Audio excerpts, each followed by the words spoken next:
Sejam bem-vindos ao PortoCast. Esse é um episódio já traz alguns conteúdos especiais. E nada melhor para ensinar o nosso podcast do que o primeiro movimento da língua portuguesa, o trovadorismo. E como literário foi marcado por autores como Paio Soares e Dom Diniz. Ele era focado em músicas e poemas. A gente vai falar justamente sobre a Cantiga de Maldizer, sendo sobre Maria Pérez, que foi completar dia desses. E para iniciar, a gente vai trazer um debate com 4 pessoas magníficas. Vamos lá, se apresentem. Primeiramente, meu nome é Sabrina, sou estudante e tenho interesses em assuntos como feminismo, história, intolerância religiosa, etc. E eu vou trazer mais a parte da visão crítica da cantiga que a gente vai analisar. Então, a cantiga que a gente escolheu se chama Maria se confessou dia desses, e o autor se chama Fernão Velho. A gente não tem muitas informações sobre o autor, mas ele viveu aproximadamente no século VIII. E essa cantiga é uma cantiga de maldizer. Então é importante a gente começar falando o que são as cantigas de maldizer. E as cantigas de maldizer, elas vão ser caracterizadas por trazer críticas mais diretas e mais específicas a alguém. Então, elas vão ter uma linguagem mais agressiva, e nesse caso, a pessoa criticada aqui na cantiga, nessa cantiga do Fernão Velho, é Maria Pérez. Maria Pérez, ela provavelmente era uma soldadeira, ou seja, uma mulher que costumava lançar ali, acompanhar o exército, e os trovadores também. E a cantiga vai contar a história, mais ou menos, que Maria, ela estava se sentindo muito culpada por vários pecados que ela havia cometido. Então, ela decidiu ir à igreja, ela decidiu que precisava de um clérigo perto dela 24 horas por dia para evitar que ela cometesse mais pecados. Então ela ficou acompanhada de um clérigo, só que ela acabou desenvolvendo uma relação amorosa com esse clérigo, né? Clérigo, só dando um significado maior, geralmente ou era um padre, ou era um membro de alto escalão da igreja, e esses clérigos, eles costumavam cumprir votos como o do celibato. Então, provavelmente o fato dela desenvolver uma relação amorosa com o clérigo seria algo considerado errado dentro da religião ali, do contexto, né? E aí ela desenvolveu essa relação amorosa com o clérigo, e o discurso que ela usou depois foi que o amor que ela tinha com o clérigo agora era maior do que o amor que ela tinha pelo demônio antes. E aí a primeira pergunta aqui, primeiro tema que a gente vai trazer, que a gente vai debater aqui, eu e mais os outros debatedores, será que Maria, ela foi atrás da igreja por medo ou culpa? Medo ou culpa? Assim, na minha visão, considerando a análise dessa cantiga, eu acredito que ela teve sim ela buscou a igreja assim por culpa, por um sentimento de culpa, mas eu acho que esse sentimento de culpa, ele tá mais enraizado e vem de origem do medo. Então eu acho que é um pouco dos dois, só que é mais uma culpa, como eu disse, enraizada, que tem origem nesse medo. Por quê? Porque a gente pode observar, desde não só naquela época em que a Igreja Católica tinha muita influência mesmo, mas até os dias de hoje, muitas pessoas recorrem à religião por medo do inferno, né? Nas religiões mais influentes mundiais hoje, a gente vai ter aquela pregação do inferno, sobre o inferno, que a vida após a morte, ou você vai pro céu, pro inferno. Basicamente, resumindo, né? Então, assim, eu acho que desde sempre a religião usou as pessoas, sempre teve esse medo muito grande do inferno. Então, às vezes, nem era sempre. A pessoa não ia pra religião nem sempre porque admirava, era mais por medo de alguma coisa acontecer, o inferno acontecer pra ela, depois a morte, né? É isso que eu analiso. Bom, primeiramente, eu gostaria de dizer que você disse que ela estava com um amor maior do que o Demos, certo? Acho que sim, como assim? Pois é. Eu acredito que esse amor não é de verdade um amor. É só uma tentativa dela de se justificar para os próprios atos. Bom, primeiramente, cortando um pouco, eu sou o Breno, estudante, e agora eu vou trazer a visão psicológica. Bom, você disse que ela estava com amor, mas na verdade eu acho que ela, desde o início da cantiga, ela só estava com medo do inferno e do próprio destino. Não tinha outras pessoas na cabeça. E quando ela estava com o demo, era só uma justificativa para os atos dela. Tá. Meu nome é Gael, eu sou estudante e eu vou trazer a visão mais social que eu tive na interpretação do texto. Quando eu li pela primeira vez, eu tinha entendido que era por culpa, mas quando eu parei para estudar e analisar o texto direito, eu percebi que talvez tenha sido mais por medo, porque sociologicamente falando, é mais provável que seja medo social do que culpa individual. Porque na Idade Média a igreja tinha muita força, ela era muito mais influente, e ela não controlava só a fé, mas também o comportamento. Então a confissão funcionava como um mecanismo de vigilância moral. Então a igreja meio que pregava como as pessoas deveriam se comportar dentro da sociedade em si, através das normas da igreja. Então ela pode ter se confessado porque temia punição divina, como a Sabrina falou, por medo de, não necessariamente porque admirava a igreja, mas sim por medo de ir pro inferno, mas talvez tenha sido uma pressão da sociedade. Ela temia julgamento social, ela temia que as pessoas julgassem ela.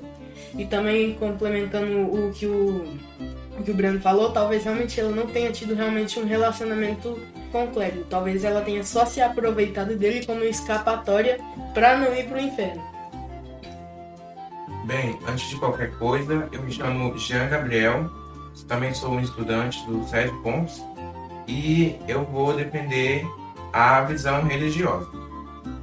Antes de olharmos para a ironia do trovador, nós precisamos olhar para a angústia da alma de Maria Pérez. O que vemos aqui não é apenas um poema de escárnio, mas o retrato de uma mulher que, no auge da sua vida mundana, ela sente o peso do pecado e busca o único refúgio possível na Idade Média, que era a Santa Igreja. Agora, respondendo à pergunta, eu acho que ela se confessou por conta da culpa, porque, como ela diz no texto, ela diz que se sentiu pecadora e rogadora foi logo a Deus. Note que no texto ela começa com a iniciativa dela. Ela diz que se sentiu pecadora.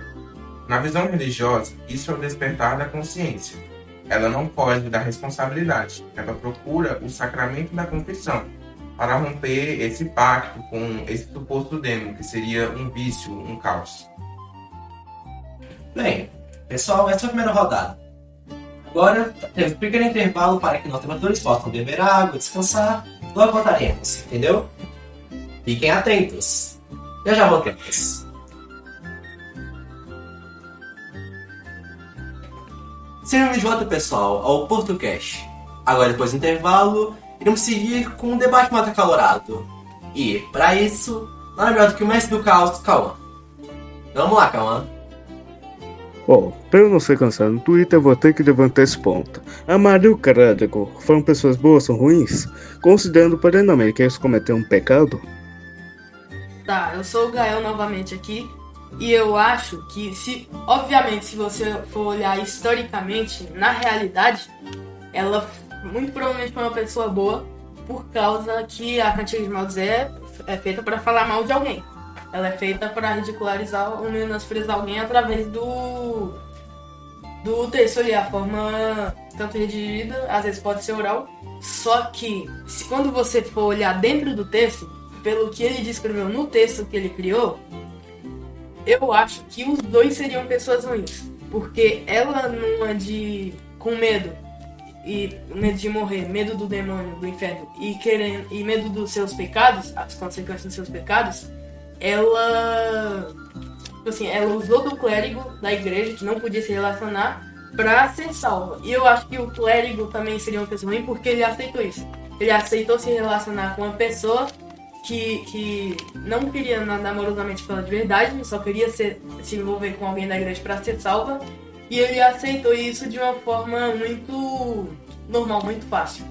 Então eu acho que... Não, mas como aí, no seu ponto de vista, como que ela usaria o clérigo pra ser a salvação? Pra ter a salvação? Não entendi isso muito bem. Porque se ela tava com medo dos pecados e na visão dela, se ela se envolvesse com alguém da igreja, ela seria salva, ela escolheu o clérigo, que não podia se relacionar. Mas a interpretação que eu tive, assim, ela não se envolveu com o clérigo, ela não foi, tipo, não pegou o clérigo pra se envolver, pra ter a salvação. Eu acho que ela queria alguém da igreja perto dela pra ela evitar cometer pecado. Só que, segundo a crença da religião, ela acabou cometendo outro pecado por se envolver com o clérigo.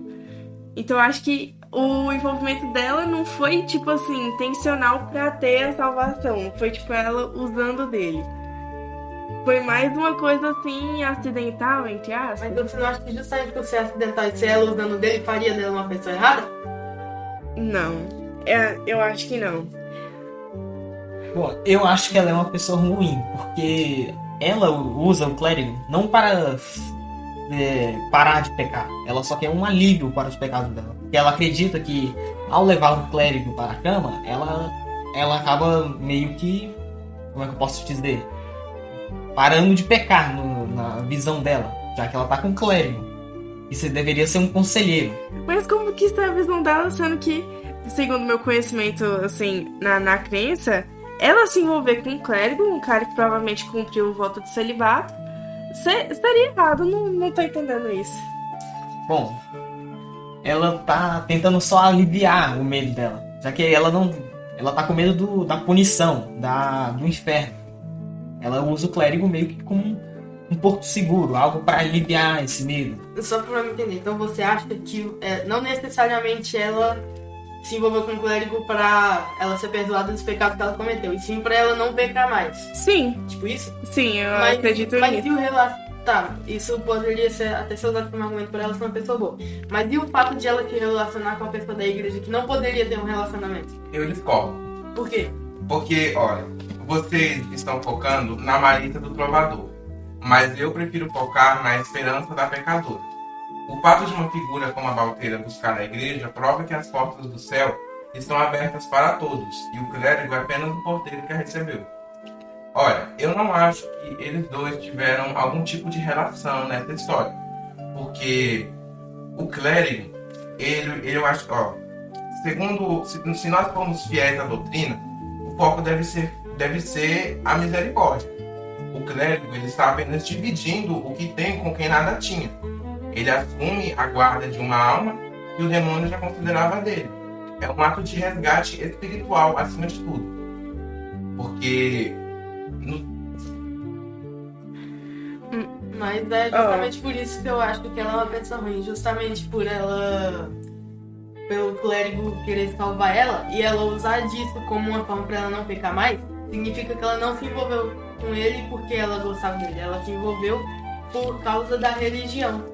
Só pra usar dele como uma forma de escapatória pra evitar pecar. Por isso que eu acho que ela é uma pessoa ruim. Ela usou de poder da igreja pra evitar os pecados dela. Mas assim, eu não sei se ela poderia ser culpada muito bem por essa escapatória, porque assim, eu acho que ali naquele contexto, poderia, não seria errado ter algum membro da igreja, algum clérigo, né, no caso, pra ajudar a pessoa a evitar pecar. Eu acho que isso é uma função ali do cara dentro da igreja, né? Então eu acho que, eu não sei se ela poderia ser muito culpada por isso. E a questão da relação dos dois, assim, o meu ponto aqui, a gente não pode pecar, culpar a Maria, assim como o Fernão Velho fez aqui, né, o autor fez, culpou, ficou, tipo, humilhando, ficou de uma forma sarcástica, zombou na Maria, por ela ter se envolvido com o clérigo, sendo que, assim, o clérigo também aceitou aquilo, né? Então acho que a gente vai cair num ponto de hipocrisia religiosa e de, às vezes, os membros da igreja exigir alguma coisa que nem eles mesmos conseguem cumprir. Por isso que os dois são errados, porque mesmo ela tendo esse uso dele, ele também aceitou, ou seja, os dois pecaram. Por isso que eu acho que os dois estão errados. Eu acho que os dois estão errados, mas o clérigo ele é pior ainda do que ela. Por quê? Porque ele detém um poder simbólico. Ele deveria não aceitar aquilo, porque Então, acabaria levando ela. Por causa Tem que isso tipo, também. ele tem o poder que é pra ajudar os outros. Ter um relacionamento com uma das seguidores dele é uma coisa meio contraditória. Não seria muito bem uma ajuda. eu acho que, tipo assim, vocês estão meio que dizendo que o clérigo meio que tá meio que se aproveitando, né? Da função dele, né? Não, eu acho que, tipo assim, ele. Se a gente for pra culpar. Se a gente for seguir culpar alguém, o clérigo estaria mais errado. Porque ele já fazia parte da religião, ele já conhecia mais e provavelmente já tinha experiência naquilo. Então, se for pra culpar alguém por ter a relação ali, eu acho que o mais culpado seria o clérigo e não a Maria. Eu não acho Por que... ele, tipo, ter concordado, né? Eu não acho que o clérigo seria culpado, porque ele apenas ganhou a oportunidade de exercer a sua missão no resgate de almas. Só que aí a missão. Mas A missão dele era como é que ele resgatar, não resgata era uma se alma envolver com a afundando menina, ela no cometendo braço? outro pecado. Eu não acho que ele se envolveu com ela. Ah, então, tipo, a sua interpretação é que eles não tiveram uma relação. É, Então, Ah. na visão do Jean, novamente por isso que eu acho que ela tá errada. Por causa que ela. Mas eu não vejo isso. Eu entendi seu ponto, só que eu acho que esse negócio dela querer uma pessoa da igreja perto pra evitar ela pecar, isso faz parte da função do cara dentro da igreja. Tipo assim, eu acho que geralmente esses caras, eles vão tentar ajudar as pessoas a não pecarem, né? Tipo isso. Tá, mas se dentro do. Eu sei que o Jean vai discordar, mas se ela realmente se ele se relaciona com ela, isso também seria errado. E mesmo eu acreditando que os dois errados, eu vou ter que concordar que o clérigo realmente teria sido o mais errado. Porque mesmo sabendo que ele não podia, ele acabou indo e cometeu esse pecado. Só que o problema é que o pecado foi pros dois. Tipo, o pecado dele acabou englobando ela, porque o relacionamento foi com ela. Então isso também mostra um pouco da parte da forma como os pecados são dentro da igreja, que você pode acabar sofrendo um pecado por influência de outra pessoa, mas também faz dos dois errados. Por quê? Porque além dele usar do poder dele pra se envolver com ela, às vezes ele nem sabia que ela só tava com ele por causa dos pecados, mas também ela também, por meio dos próprios pecados, ela se envolveu com ele, teoricamente, segundo o texto, pra evitar pecar. Ou seja, não foi uma relação. Olha, Gente, calma aí. pra... Só dando uma pausa aqui. Vocês estão no último minuto, tá? Então, o debate tá bom, eu sei, mas tem tempo, né, galera? Então vamos lá. Tá, mas eu acho que assim, só pra rebater o ponto da interpretação do Jean, que ele falou que na interpretação dele, eles não tiveram relação, na última estrofe, eu vou ler aqui. E depois que este pacto começou, entre ambos houve grande amor, para sempre maior do que o amor que havia entre ela e o demônio, até que Balteira se confessou. Mas depois que o demônio viu cair o clérigo entre ambos, o demônio ficou a perder a partir do momento em que ela se confessou. Mas aí isso posso falar? Tipo assim, meu ponto é que entre ambos houve grande amor. Eu acho que a língua é mais difícil de fazer uma interpretação séria porque é uma linguagem mais antiga, né? A gente tá falando do primeiro movimento literário. Mas, segundo a interpretação, eles tiveram sim relação. Ó, assim, muitos podem rir da relação dela com o clérigo, mas, olha, vamos analisar o simbolismo. O clérigo oferece a ela uma cama, um teto, uma proteção. Em um mundo onde a soldadeira como a Balteira era marginalizada, a igreja aparece como a instituição que acolhe os excluídos. Esse grande amor que você disse, que nasce ali, pode ser interpretado como a caridade cristã, que supera o amor destrutivo que ela tinha pelo pecado. Então, aí que eu acho também Porque, por exemplo, essa parte da cama pode ser interpretada como amor, mas na verdade ela estava na rua pedindo esmola. Então, na verdade, essa parte da cama pode ter sido simplesmente ele dando um lugar para ela dormir, não necessariamente amor. E essa parte de ouvir o grande amor entre eles, e mais do que o amor dela com o Nemo, pode ser simplesmente, como já disse, através da visão cristã do catecismo. Por quê? Porque a igreja sempre pregou o amor. Então esse amor podia ser entre o clérigo e a sua seguidora, a sua fiel. Só que eu acho que não tá certo isso, porque assim, esse lado aí da questão da cama ser só solidariedade, eu acho que não é, cara, porque a gente tá falando de uma cantiga de maldizer. Então, como assim? Se não tivesse relação entre os dois, eu acho que não teria muito o que criticar na Maria. Eu acho que a crítica que o autor faz a Maria é justamente por eles ter tido a relação, para ela sair de um pecado, buscar a igreja e ir lá e acabar em outro pecado. E também acho que o autor vai acabar criticando um pouco da hipocrisia religiosa, né? De muitos membros da igreja do alto escalão ficarem julgando as pessoas por pecados que até eles mesmos cometem. Aí, meu ponto aqui, a interpretação que eu acho mais correta é que se eles tiveram relação. E nessa história, no meu ponto de vista, quem tá mais errado é o autor, que tá julgando todo mundo, né? Então, Pode com essa finalizar. caracterização... Breno, quer já falar tá mais bom, alguma mas- coisa? Você é a opinião psicológica? Eu fiquei interessado pela sua Então, psicologia. Gente, você falou calma, pouco. calma. O debate tá bom, eu sei, mas tem que encerrar. Infelizmente, né? A verba tá acabando. Então vamos lá. Últimas considerações.